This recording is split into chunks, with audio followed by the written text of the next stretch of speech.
تطور مفاجئ في مفاوضات الأهلي لضم محمد علي بن رمضان. الأهلي ينافس الزمالك على ضم بن شرقي.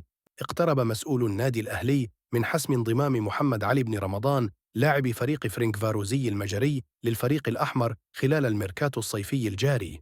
وحسب تقارير صحفية تونسية، فإن محمد علي بن رمضان رفض العودة إلى ناديه السابق الترجي التونسي، وذلك بسبب ضعف المقابل المادي مقارنة بعرض النادي الأهلي له، سواء من ناحية الراتب أو العرض المالي للنادي المجري.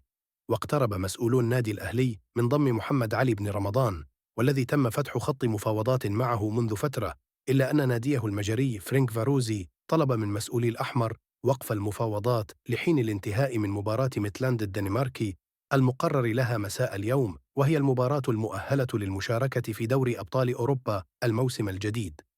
الأهلي ينافس الزمالك على ضم بن شرقي. دخل النادي الأهلي في منافسة على ضم أشرف بن شرقي لاعب الريان القطري السابق في فترة الانتقالات الصيفية. وفقاً لموقع ترانسفير ماركت العالمي، هناك منافسة بين 3 أندية بارزة للتعاقد مع اللاعب المغربي الدولي أشرف بن شرقي، الذي أصبح لاعباً حراً بعد انتهاء موسمه مع نادي الريان القطري ولم يتم تجديد عقده. وبحسب التقرير، فإن الأندية المهتمة بخدمات ابن شرقي هي الأهلي والزمالك، إلى جانب الوداد الرياضي المغربي.